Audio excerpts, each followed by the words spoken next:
kabinyagan, di ba? Ilabas nyo ngayon! Yo!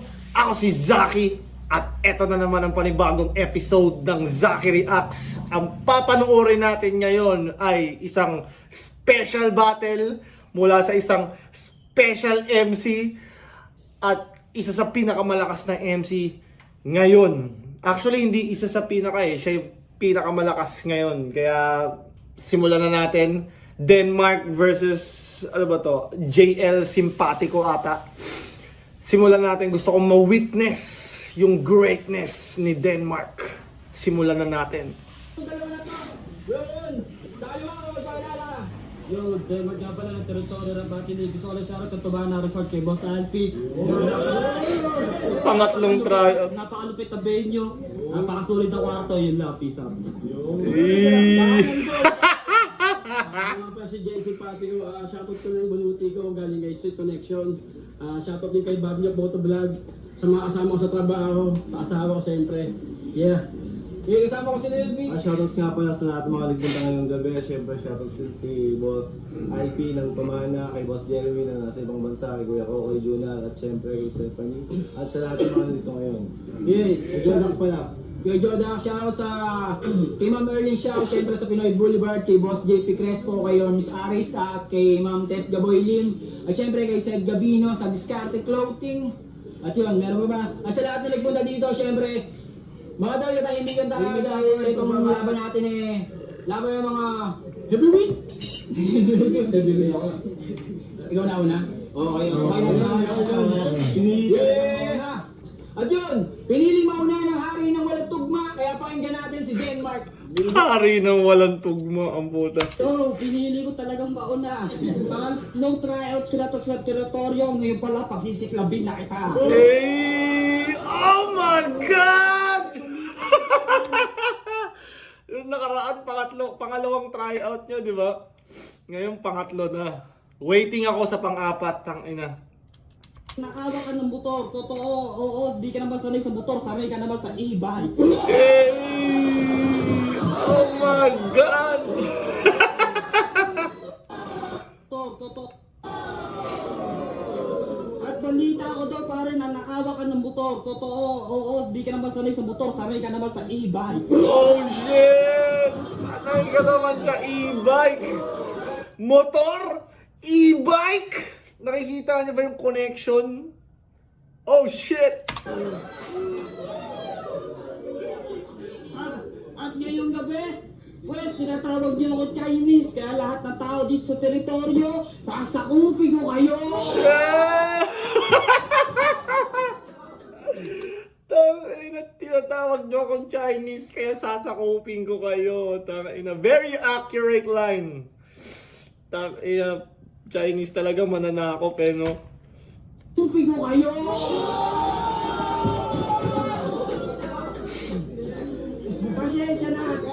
Pasensya na at ako'y nakapaganda. Dahil yung katawan mo pare mukhang bibigay na. Security guard ka pa rin. Tayo na pare, doon ka lang na lang matulak sa 7-Eleven. Bibigyan na lang kita ng 5 piso pare. Nakakalaban mo ang sikat.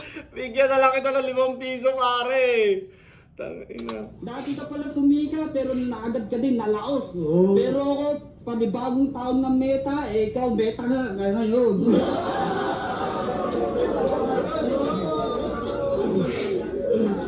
Pinakamalupit yung kalaban ko, mukhang matandang bibigay. Ako yung batang dehado, ako yung batang dehado, halatang postura yung pangarap malayong mararating. Ikaw sa sarili mo wala kang narating, taka, diniling mo lang yung nararating mo. Kaya ngayon ako na andito sa teritoryo, binabasbasan na kita. Pwede ka, kahit saan ka magpuntang liga, di ka pwedeng umasta. Magpaalam ka muna sa akin kung saan ng liga mo gusto mong pumunta. Tangina, magpaalam daw muna sa kanya kung gusto mo pumunta sa ibang liga. Sorry po, sorry. Papaalam muna. Kung saan ng liga mo gusto mong pumunta. Basta basbasado ka na. Sa amin tatlo ni Kuya Jaking, ni Kuya Limpy, kaya ngayon pa lang. Ako na bahala sa'yo ngayon.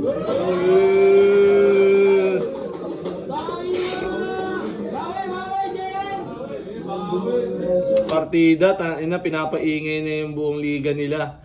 Try out niya pa lang yan. Paano ba pag official artist na siya or official MC na siya ng roster ng teritoryo, di ba? Bigla ako nagulat sa mga sinabi niya. Ang galing mo din, Mark, gumagaling ka na. Game. Nang malaman kong ikaw yung makakabatil, napagkamala itang hold upper na may hawak na tumbler. Napagkamala itang may hawak na yung tumbler. Pakiramdam ko, meron akong di maunawaan. Parang pagkatao na hindi pang karaniwan. Si Denmark na binansagan ng hari ng di tugma. Pwes sa bata na to, walang kuyukot na hindi tutugma. Minessage ako ng J. King, gamit telekinesis.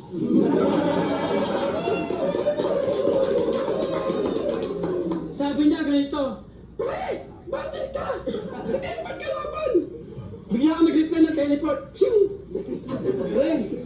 Seryoso? Si Denmark? Yung viral at trending, mukha lang tong oso.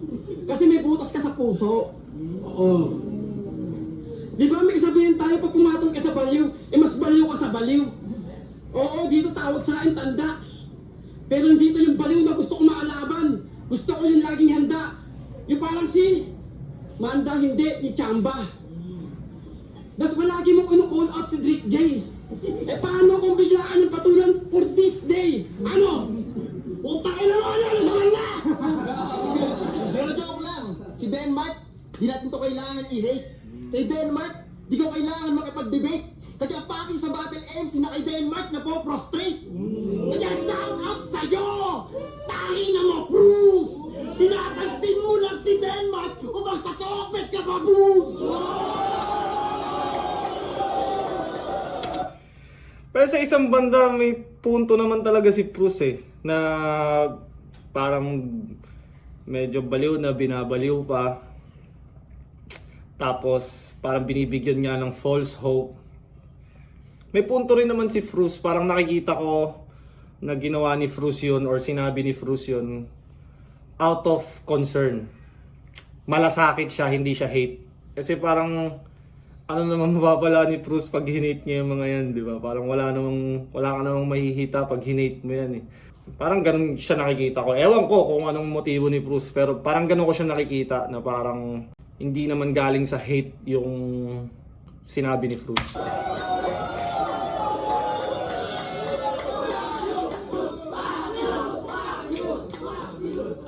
Parang naging ganun na pala yung image ni Bruce sa kanila, no? Parang si Bruce yung kumukontra. Parang sa liga nila, parang ang dating masama si Bruce. Parang ganun. Dahil parang kumukontra nga si Bruce sa ginagawa nila kay Denmark eh. Ano? Narinig mo ba yun? Hindi kami galit sa'yo. Gusto lang namin ayusin yung buhay mo. Kasi nga, pinagtatawa na kanila. Kasi itong si Gago, may Chinese action pa. Ang dami mo niyang loko, Gago. Hindi lang nila alam na dati nagtatrabaho sa Pogo. Si Denmark, yung pinapitan ng mga inchik kapag sila na-i-stress, pinadala ka doon sa Sogo. Tapos yung underground daw, lahat ng mga bata sinto-sinto. Nagkataon lang si Denmark bumatal pa hinto-hinto. Tawagin mo akong ginto. Kasi ako'y kayamanan, tignan mo yung daliri niya, namamagaw na ipit kasi sa pinto. Tapos yung mga MC territory daw, exotic. Paano umagapto parang robotic? Napagkakaman ng AI, sabi niyo mo, hindi AI, artificial intelligence, hindi. Ang bobo intelligence. Si Denmark, amoy chiko. Ikaw na yung rapper ko nakita yung panga meron siko.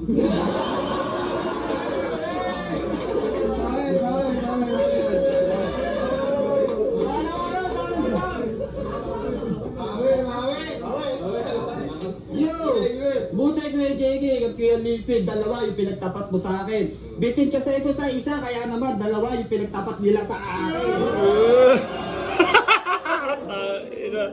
Polo rhyme. Pinagtapat nila sa akin. Ni rhyme sa pinagtapat nila sa akin. Puta, perfect rhyme. Tangay na pare si Sir Deo ang aking nakalaban. Mamaya ipapatsupa kita doon.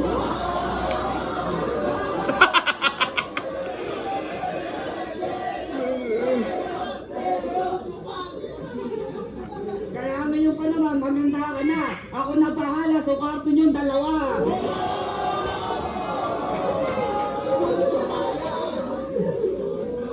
At kaya boss, sa may-ari na tumana resort na ito, mamaya kayong dalawang banding doon. Kami maniligo na syota ako, mamaya kayo na bahala magtupaan doon.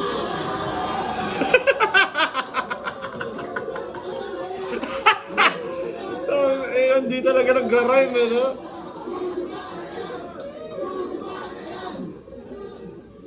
At ako yung pinag-iinitan ni Sir Deo, gago, malaki tiip ko, kaya bawal sa akin yun. kaya sa'yo ko pinalit, kasi bababa naman yung tiip mo ngayon. O sige, ngayon gabi. May TF kaya to si Denmark. Kasi, syempre, nagdadala siya ng attention at numbers sa liga. Dapat may TF siya dyan. Kasi, siya yung nagbibigay ng attention. Wala namang nakakaalam sa liga na to kung hindi pa sumulpot si Denmark, di ba? So, dapat may ano na siya dyan, siguro. Kahit sabi mong tryout niya pa lang, dapat may TF na yan. Siya na yung panalo. Basta ilabas nyo ngayon, yung pahari na tumba, gusto nyo akong mabinyagan, di ba? Ilabas nyo ngayon. Diba? Siya na yung panalo. O sige, ngayong gabi, siya na yung panalo. Basta ilabas nyo ngayon, yung pahari na tumba, gusto nyo akong mabinyagan, di ba? Ilabas nyo ngayon. Doon pala ginaya ni Mot yun. Ayun yan. Denmark lang pala pinanggagalingan ng mga bars ni Mot eh. Now I know. Wala! Hindi ubro si Looney dito kay Denmark. Denmark lang sa kalam. Hindi uubra yung mga multi ni Looney kay Denmark.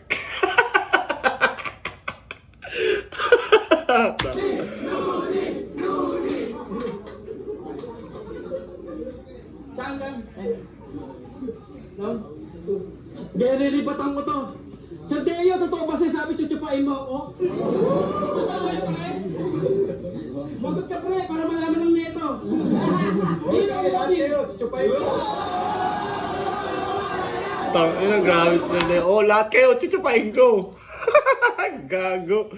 Tangina, Sir Deo. Magot ka, pre, para malaman ng neto. Chuchupain mo. Gago.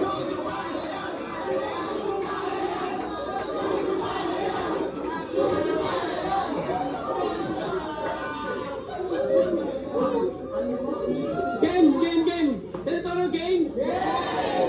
Meron akong sasabihin sa'yo medyo masakit. Kasi hindi ako magpapatawa sa round na to. Yung pangalan mong Denmark, hinangan mo na yun sa pangalan mong Denmark, hinangan mo na yun sa mama at papa mo.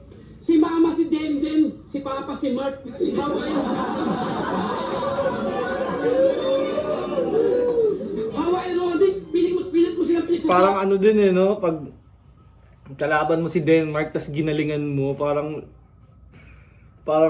ano eh, parang bawas din sa'yo na parang tangay na bigay todo si Denmark yung kalaban mo. ama na parang homily. Pero sa totoong buhay, sa kanyang broken family. Sa kagustuhan niyang mabuo yung pamilya niya, wala sa atinuan. Nagkulang sa chromosome X.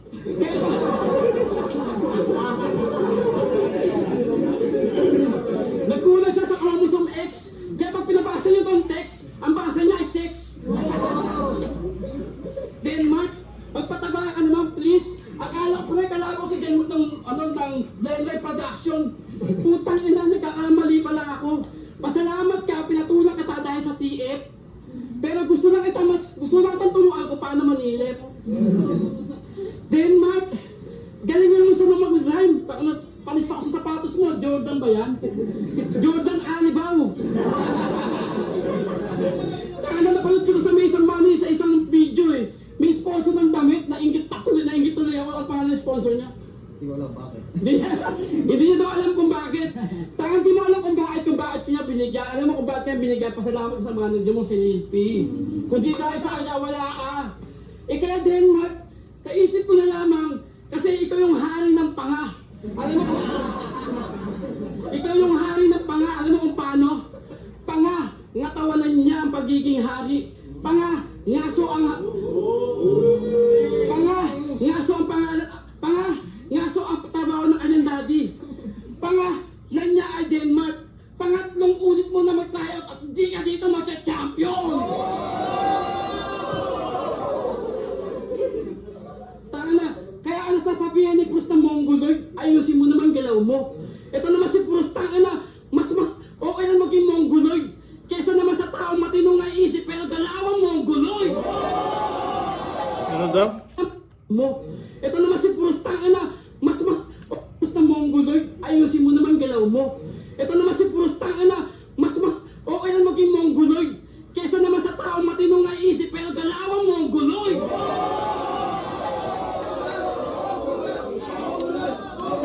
Naging ano, meta na i-diss si Proust doon, eh, no? I-diss mo si Proust para bumenta ka.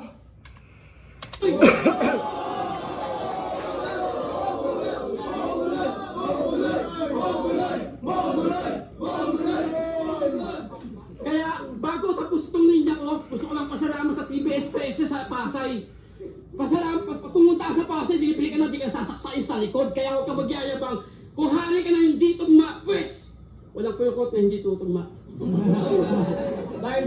Last round. Yo, malaki ba yung Denmark. TF niya, gago? Mas malaki TF ko sa'yo. May TF naman pala. Ay, ko ba yan? Pare ka mukha mo sa inyo, kaso nga lang tatlo ang magmata. Pare Drake, ikaw na bahala dito, para parehab mo na. At ako'y nawawala, pero babalik pa rin sa umpisa. Kahit na ano pa sirain. Ano nangyari doon, Nagcho? Pare Drake, ikaw na bahala dito, para parehab mo na. At ako'y nawawala, pero babalik pa rin sa umpisa. Kahit na ano pa sirain mga iba, ala akong pakialam sa kanila. Kaya putang ina mag-Proust, baka hindi ka sasabihin ko. Okay ka lang mag-hate na mag-hate, huwag mo na pakialaman yung mga magulang ko. Round 3. Tangina, okay lang mag-hate ng hate pag walang papakialaman magulang ko. Oh, alam mo na, Proust, ha? Pag walang papakialaman magulang niya, okay lang mag-hate. Sa round 3. Pinakailaman ba ni Proust magulang niya? Parang nakita ko kasi konting clip sa Break It Down na parang ganun niya.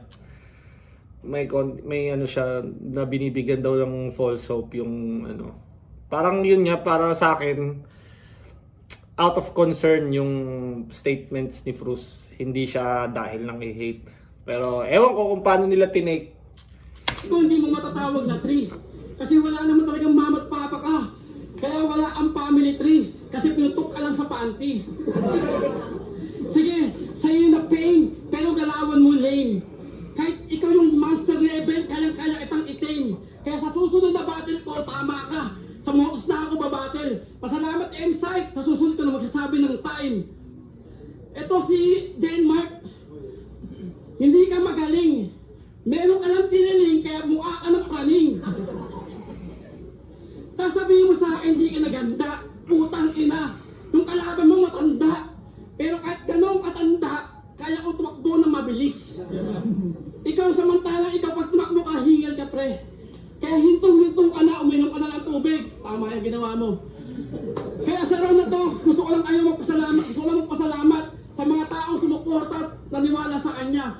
Pero hindi naman na dapat dito manalo. Dapat sa kanya. Kasi mas magaling ka pa sa akin, mas magaling pa yung may tiniling kaysa sa may tunay na galing. Magiging tayo para sa mga galing. Makakapasok na kaya si Denmark sa pangatlong beses na pag-tryout niya? Yo! Ang boto ng hurado! 100... Sige mo.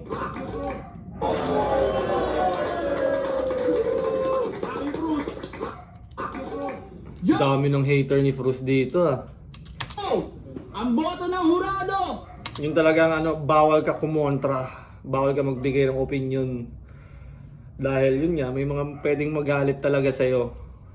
Na kahit parang hindi naman hate, parang nagiging nagkakaroon siya ng mga kalaban na hindi naman dapat. 100-0 para sa hari ng walang tugma! 100-0. Puto. Yo, gusto ko na share sa lahat ng mga tropa dito. Sa mga hindi sumipot, okay lang yan. Kalarawan yun, maganda yun, panoorin lang. Sagot nga pa sa OIC Cagente, Ron Aldrin Reyes, Gigon 13, Jason Austria, MP yung Camila, pag-uwi mo. Ang kulit no? Ang kulit ni Denmark. Ang kulit lang malaman na may ganun na pala, may mga nang-hate na kay Frus ng matindi. Pero bahala sila dyan, basta enjoy lang natin ang lahat. Kayo, ano sa tingin nyo? Tama ba yung opinion ni Frus about kay Denmark? Tama ba na binibigyan siya ng false hope ng mga nakapaligid sa kanya? Totoo ba yung sinasabi ni Frus na parang ini-exploit siya kahit yun na nga, may something special about him? Kayo, anong tingin nyo sa senaryo na to? Kasi maraming argument na si OG1 nga, hinayaan nyo lang maging baliw-baliw eh. Bakit dito nangingialam kayo? So, I don't know. Ako gusto ko malaman yung thoughts nyo dito kay Denmark. Para naman sa akin, nakakatawa siyang panoorin from time to time. Pero kung real battle rap talaga, wala siya sa equation na yun. Hindi siya kasali sa usapan na yun. Pero entertainment-wise, entertaining nga naman siya. Pero, yun. Nakaka-entertain si Denmark. Yun ang masasabi ko. At kayo, gusto ko malaman yung thoughts nyo about dito kay Denmark. At gusto ko i-shoutout yung Baby Jack Apparel, Crown Manila, Floodway Hustlers, sa mga ibang brand na sumusuporta sa akin. Maraming salamat. Lagi niyong tatandaan, I love you all.